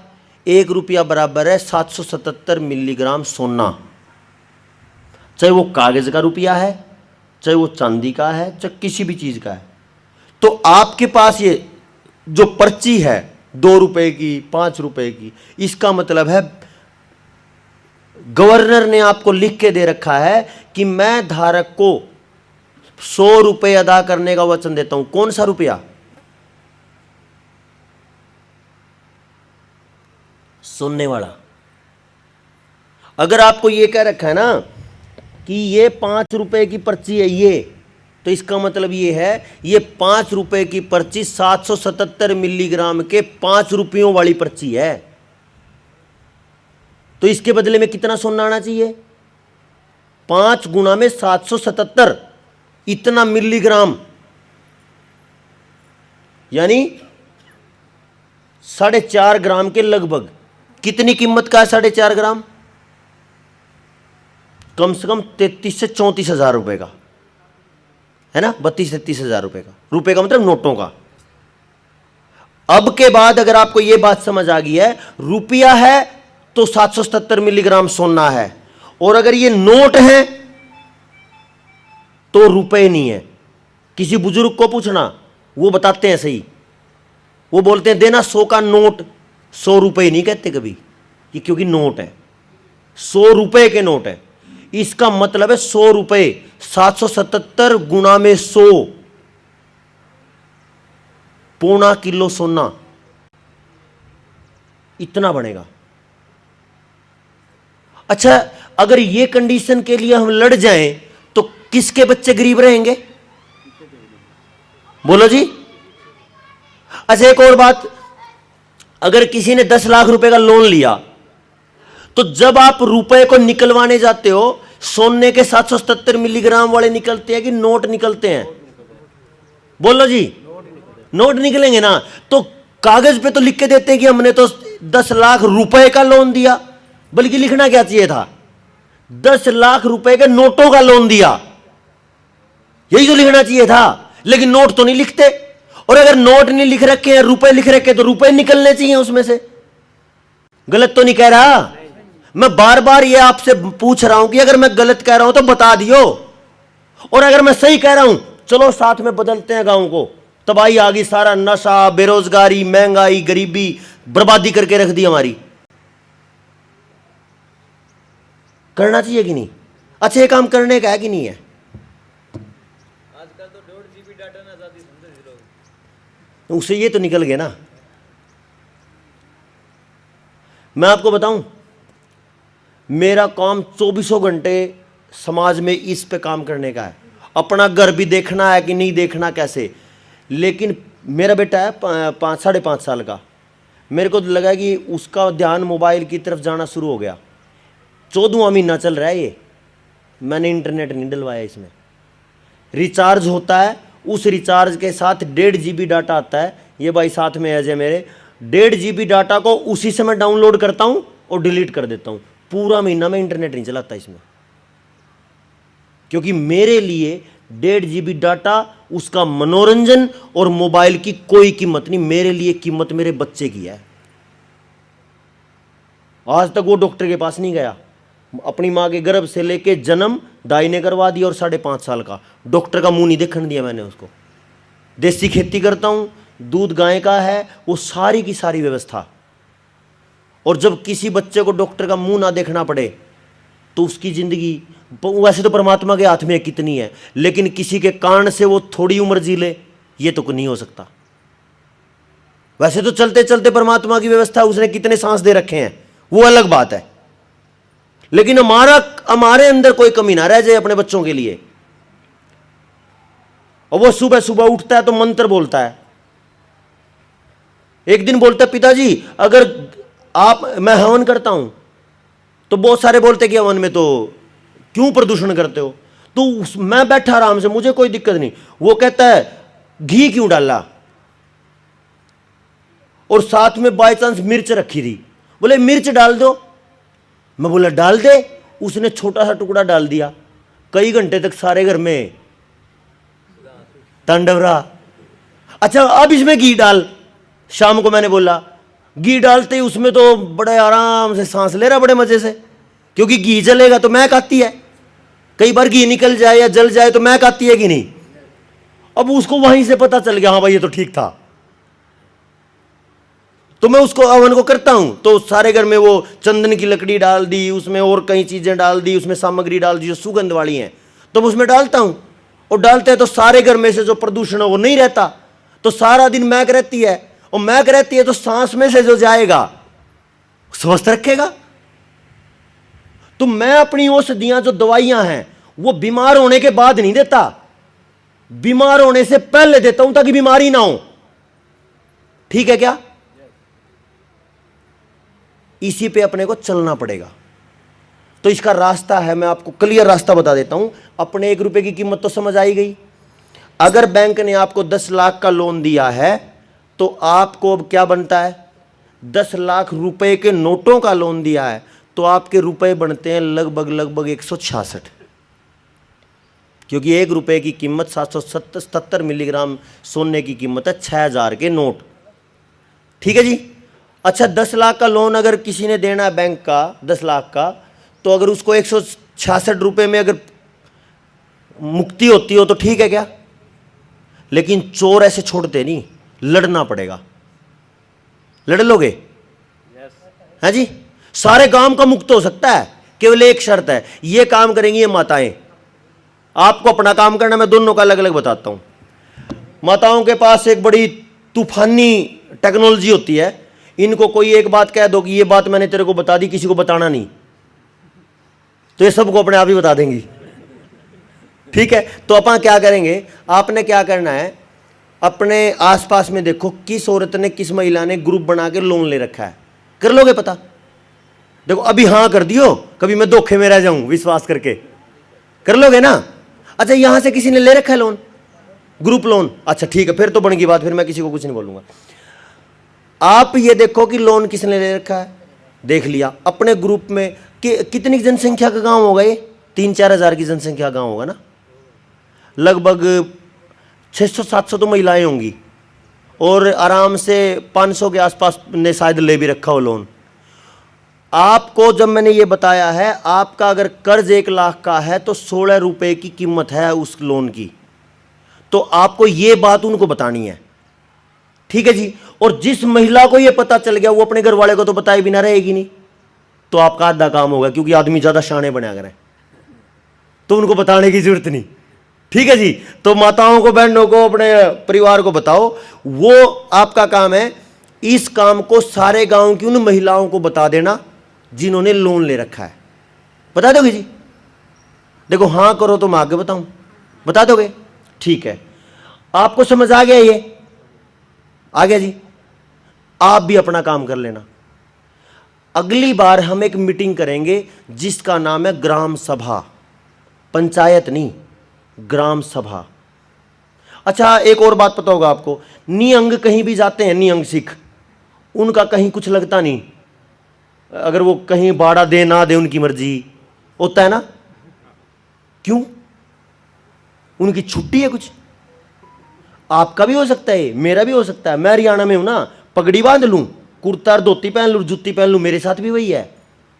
आदिवासी जो लोग हैं, जो पूरी तरह देसी रहते हैं, उनका भी कुछ नहीं लगता।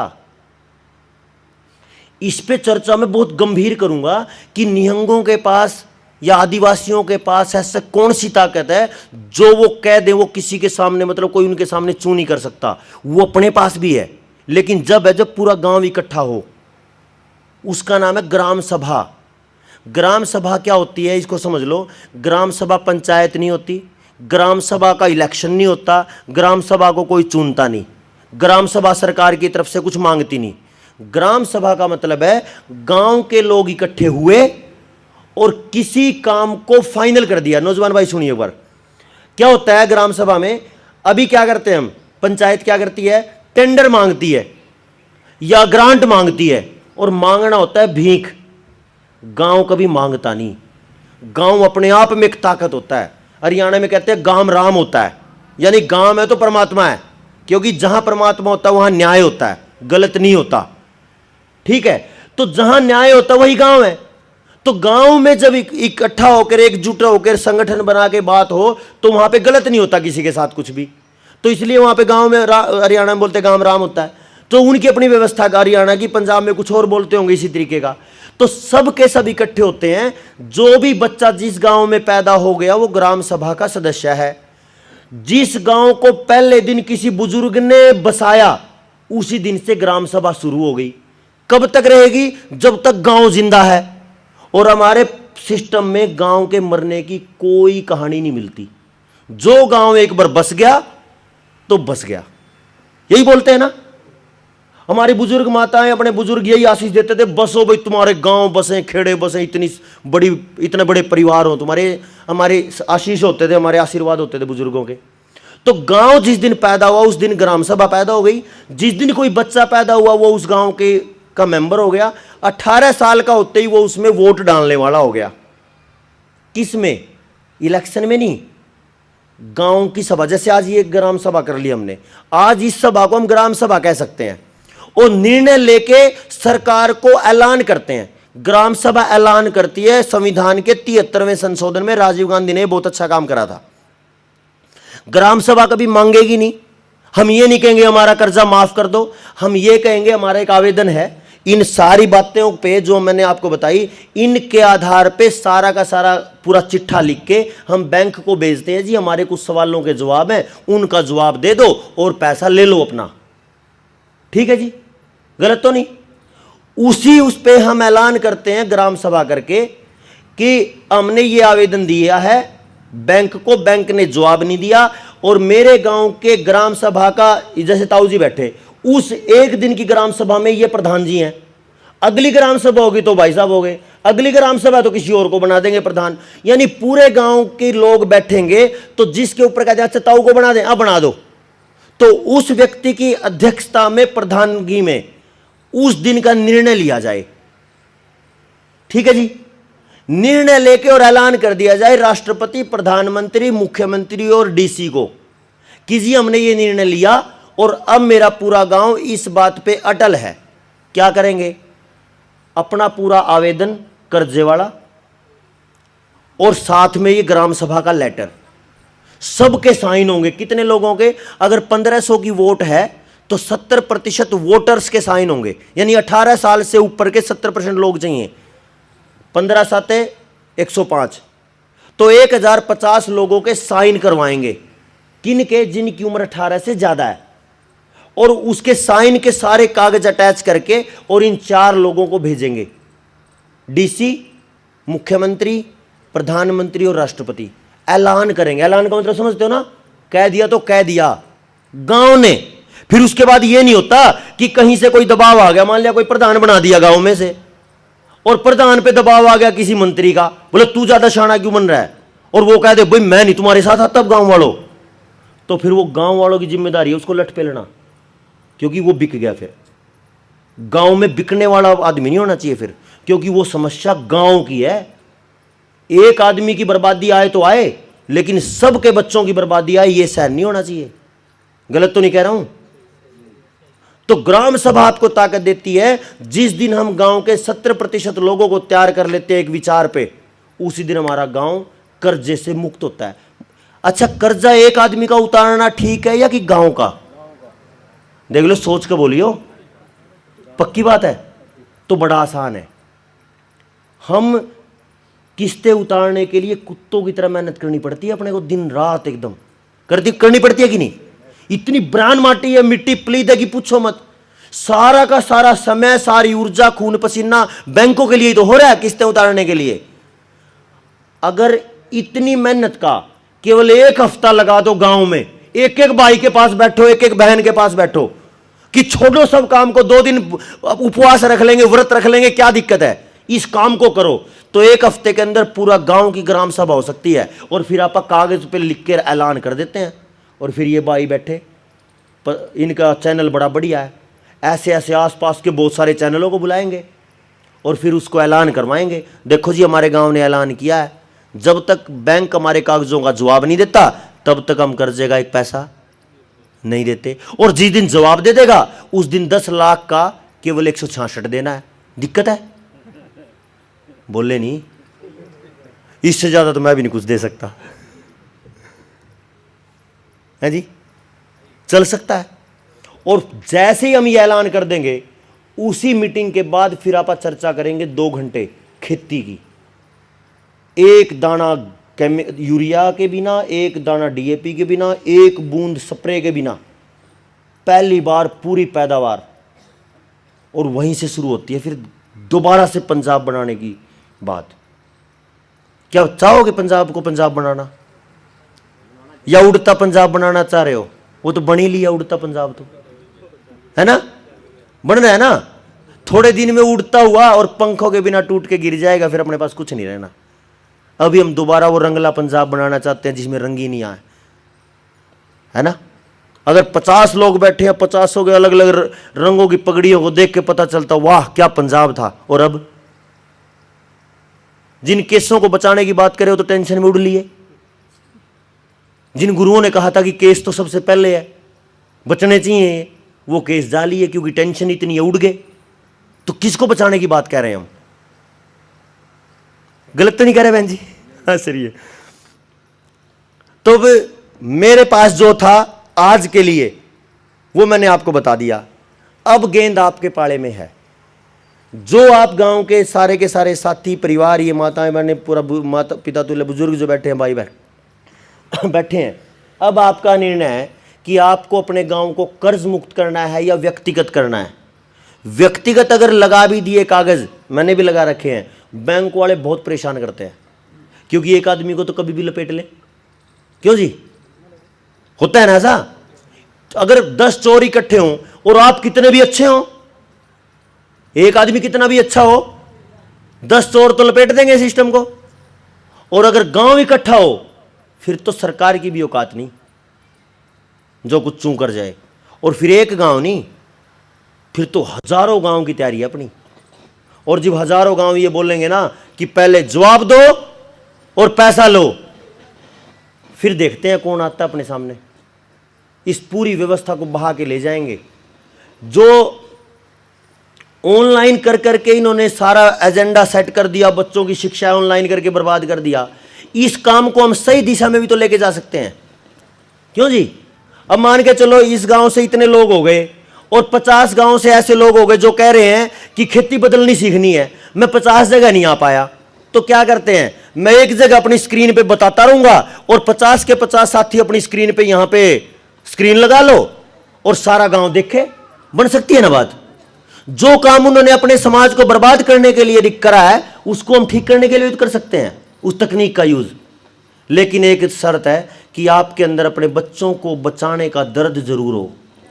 आपके अपने बच्चों की बर्बादी की जो कहानी लिखी जा रही है उसकी समझ जरूर हो। अगर ये बिना समझे करेंगे तो उलझे रहेंगे, और अगर आपको लगा कि ये बात सही थी तो कर देंगे। तो अब आपके ऊपर है, ये सारा परिवार बैठा है, माताएं भी और ये बड़े बुजुर्ग नौजवान भी, अब आपके ऊपर है, आप सारे भाई मिलके भाई से बात करके उदित जी से, और अगली मीटिंग ऐसी करो कि पूरा गांव इकट्ठा हो जाए। हो सकता है? मेरा कोई स्वार्थ तो नहीं नजर आया आपने इसमें, लेकिन मेरा स्वार्थ है कल मेरा बच्चा अगर इस गांव से होके गुजरे तो उसको किसी नशेड़ी की चपेट ना मिले, उसको ये मिले कि भाई यो होए सुनील का है, चलो खाना खा के जाना भाई। मिल सकता है इतना तो मेरी उम्मीद ये है। कल आपका बच्चा मेरे गांव में आए तो वो किसी डकैत का शिकार ना बने, क्योंकि नशेड़ी होंगे तो चोरियां होंगी, चोरी होंगी तो डकैती होंगी, सारा गांव बर्बाद होगा, सारा एरिया बर्बाद होगा। और नशे ने पूरा देश की हालत कर रखी है।